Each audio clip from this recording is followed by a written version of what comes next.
Hi, thank you for joining me on Jane Reads. My name is Jeanette.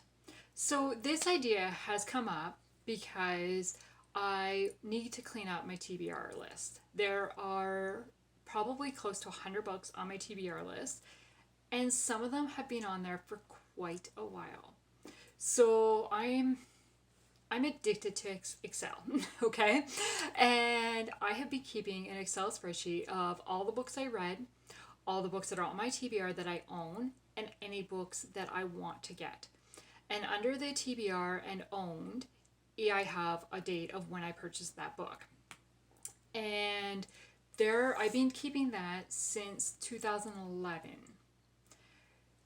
This book was on that TBR list with no date beside it, which means that because all the other dates are of 2012 and newer.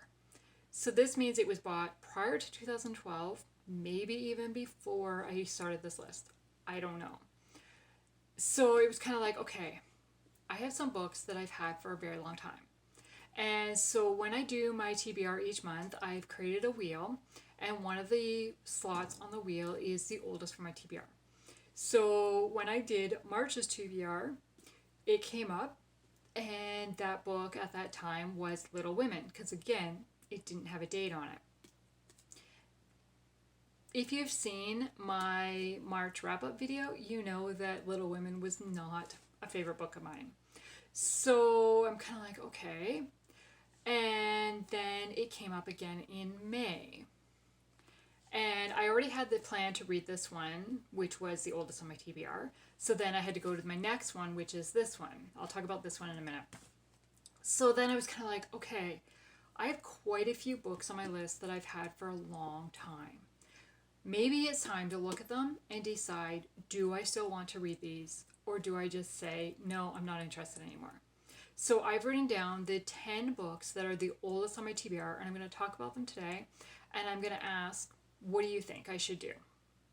Do I keep these on my list and try to read them? Or do I just say, no, not interested, and take them off?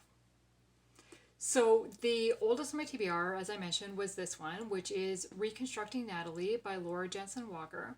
So I'd added this to my May TBR for the Christian Fiction Readathon because it has flowers on the cover and it is a romance. So it fit two of the prompts out of that Christian Fiction Readathon. So this one talks about a 27-year-old girl that has been diagnosed with breast cancer and kind of her journey. It is fiction, but Laura Jensen Walker has dealt with breast cancer, so it's kind of told from her perspective, like her influence on the character, right? I have finished this book, and I will give you a sneak peek that I really enjoyed this book. So I'm glad that after 10, 11 years, I finally read it, and I'm so glad I kept it and finally read it. I will talk a little bit more about this book in my May wrap-up. So then the next book that's on my May TBR as the oldest book on my TBR is The Innocent Man by John Grisham. Now, I thought this was a legal thriller fiction when I first kind of picked it up. And then, until I really read the back when it added to my May TBR, then I realized, wait, no, it is a nonfiction book. It is John Grisham's first nonfiction book and based on a true story. So in Oklahoma, this man had he was looking to be like in the big leagues for baseball. But his dreams were broken by drinking, drugs, and women. And then a young cocktail waitress is murdered, and Ron, the baseball player, gets accused for it. He gets charged, tried, and sentenced to death in a trial littered with lying witnesses and tainted evidence that would shatter a man's already broken life and let a true killer go free. So the back says, impeccably researched, grippingly told, filled with 11th hour drama, John Grisham's first work of nonfiction reads like a page-turning legal thriller. It is a book that will terrify anyone who believes in the presumption of innocence, a book no American can afford to miss. So I'm really looking forward to reading this. I have not picked it up yet for this month, but I hope to read it in the next week or so. I should get to it. It is the next book after I finish the one I'm currently reading, so kind of within a few days I should be starting it. Then the next two books are also John Grisham books. So apparently in 2012 I was collecting John Grisham books. I mean, really, I was collecting John Grisham books before 2012 because I have 25 of his books. But I have not read. These are the only 3 left that I have not read. So this one is The Litigators. This one is a fiction legal thriller. And it is focusing on a law firm who kind of refers to themselves as a boutique law firm, meaning that they're selective and prosperous. However, the 2 partners, Finley and Fig, are none of these things. They are a 2-bit operation of ambulance chasers who bicker like an old married couple until change comes their way, or more accurately, stumbles in. After leaving a fast-track career and going on a serious bender, David Sink is sober, unemployed, and desperate enough to take a job at Finley and Fig. Now the firm is ready to tackle a case that could make the partners rich, without requiring them to actually practice much law. So, I don't know. I'm interested. I want to see, do I still want to read John Grisham books? Does he hold the same gripping that I had back 10, 15 years ago when I read majority of them? So, yeah, I'm keeping this one, and I do plan on reading it. Then the other John Grisham book I bought in 2012 is Ford County Stories. Again, I thought this was a fiction legal story, but it turns out, and I mean, I should have known from the title, Ford County Stories, it is a collection of short stories. So, I don't know. We'll see. It is set, John Grisham takes us back to Ford County, Mississippi, the setting of his first novel, A Time to Kill. And then this riveted collection of short stories features an unforgettable cast of characters. So, we'll see. I did read A Time to Kill, so I kind of remember the setting and stuff, so we'll see. And I mean, they're not, I think there's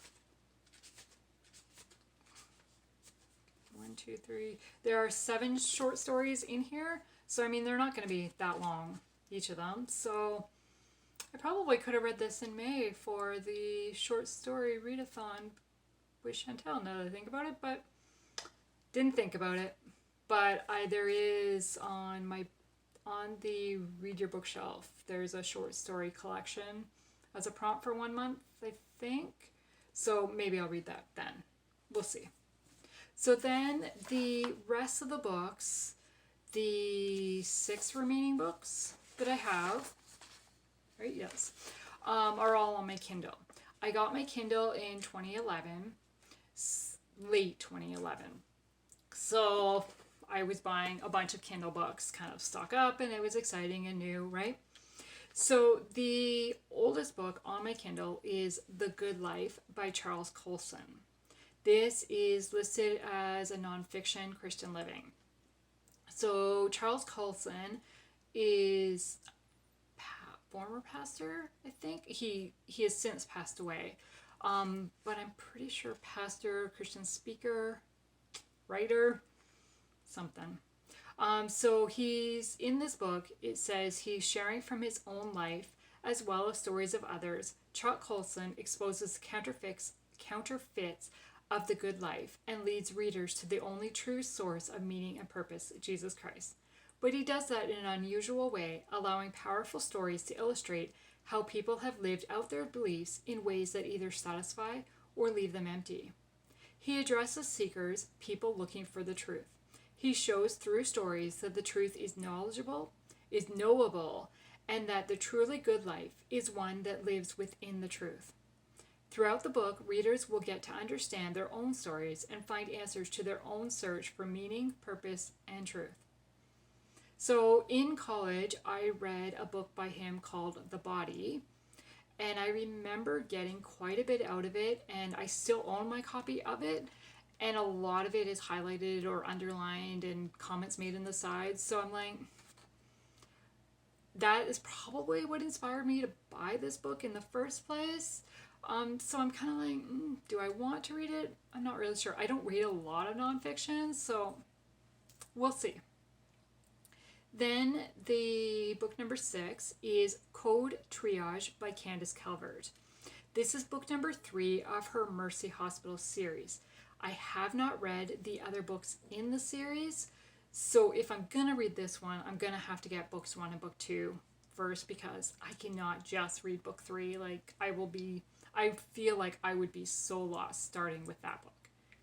That, I don't know, just knowing that it's not the first book in the series. So that's one of the reasons that I'm hesitant. The other reason is this is a medical fiction set in a hospital, from what I kind of gather of the back. Dr. Leah likes her ER shifts fast, furious, and adrenaline infused. Treat 'em and street 'em with no emotional complications. Life's taught her a soul-rendering lesson: nothing lasts forever, including marriage. And the clock is ticking towards the end of hers. Then an unwelcome confrontation with the other woman begins a whole new set of lessons. So I'm not really sure if I want to read this one. I have read one other book by this author before, and I didn't really enjoy it. I only rated it 3 stars. And I'm also not really into medical stuff. I have read very few medical books, like fiction books. I don't watch medical TV shows, so I'm kind of like, why did I pick this up? I wonder if maybe it was free on my Kindle, it was on sale. Maybe that's why I got it. I don't know. So then book number 7 is Becoming Fearless by Michelle Aguilar. I'm not really sure how to say her last name. This is an autobiography, and Michelle was the season 6 winner of The Biggest Loser. So this one talks about kind of her life, and it's called Becoming Fearless. Readers will discover her motivation for not only for winning the show, but facing her deep-seated fears. It says it is a story of reconciliation between a mother and a daughter, a testament to the power of forgiveness, and a reminder that the journey is even more important than the destination. It is an encouragement to feel the fear in any situation without being paralyzed by it. So I remember watching this season of The Biggest Loser, so I remember Michelle. And I seem to always be drawn to autobiographies. So I was like, this sounds good. Let's try it. But 10 years later, I haven't read it yet. Do I want to read it? So book number 8 is Accused by Janice Cantore. This is book 1 of her Pacific Coast Justice series. Detective Carly Edwards hates working in juvenile, where the brass put her after an officer-involved shooting, and longs to be back on patrol. So when a troubled youth, Londi Akins, is arrested for the murder of the mayor and Carly is summoned to the crime scene, she is eager for some action. Carly presses Londi for a confession, but he swears he's innocent. And despite her better judgment, Carly is inclined to believe him. Yet Homicide is convinced of his guilt and is determined to convict him. Carly's ex-husband and fellow police officer Nick appears to be on her side. He's determined to show Carly that he's a changed man and win her back, but she isn't convinced he won't betray her again. As the investigation progresses, Carly suspects a cover-up and strikes out on her own, uncertain whom she can trust. But when danger mounts, she begins to wonder if she made the right choice. So I've only read one book by this author before, and I only gave it 3 stars at the time, so I've been hesitant to pick this one up. However, I really enjoy police stories, so that's kind of why it's still on my list, and it's like, well, maybe I'll give it a try. So if you've read it, please let me know. Book number 9 is Reinventing Rachel by Alison Strobel. Now, the only thing I know about this author is she is the daughter of the author Lee Strobel, who wrote The Case for Christ. This is marketed as a fiction book. So it says, God let Rachel Westing down. For 26 years, she's done everything by the book. She figures he should have her back. But then she learns her fiance is cheating on her. Her parents are getting a divorce, and her Christian mentor has a pill addiction. Where is God in all this? Nowhere, as far as Rachel can see. Wounded, bitter, and with a shattered faith, she quits her job and goes across the country to live with Daphne, her childhood best friend, whose soul Rachel thought she was meant to save. Confident, successful, fun-loving Daphne sets about helping Rachel reinvent herself, and for a while it's exciting. But then another tragedy strikes Rachel to the core. What little bit of self-possession she has left begins to unravel. A true-to-life story that will draw you in and keep you biting your nails until the end. So I've never read anything by this author before, and when I've looked at it on Goodreads, the reviews are very mixed on it, and it almost sounds like it might be more of a young adult read.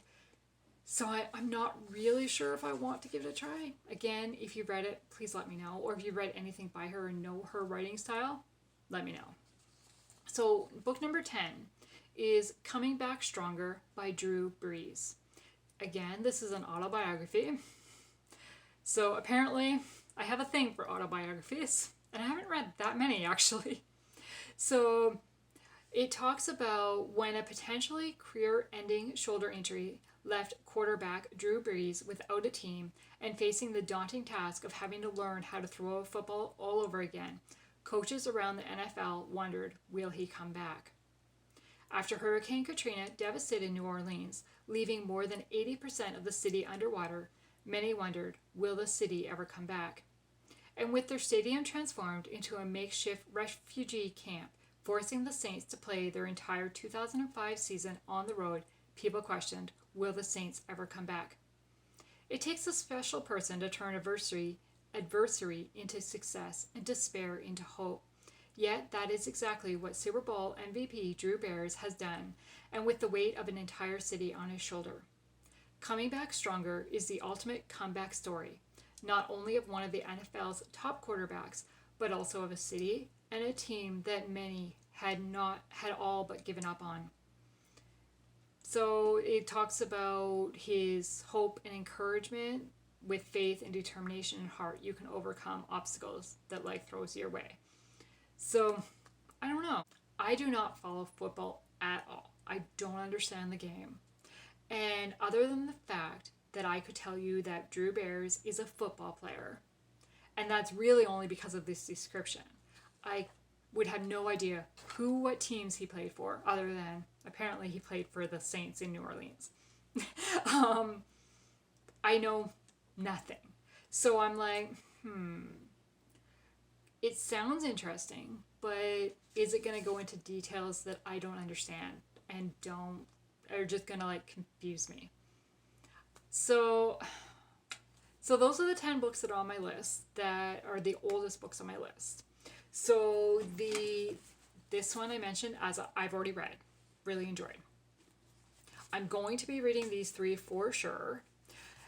So it's kind of like, okay, the ones that are on my Kindle, do I just take them off and say, no, not going? Or do I leave them on and attempt to read them? So if you've read any of these books, please let me know what your opinion is. If you enjoyed them, should I take a pass on them or not?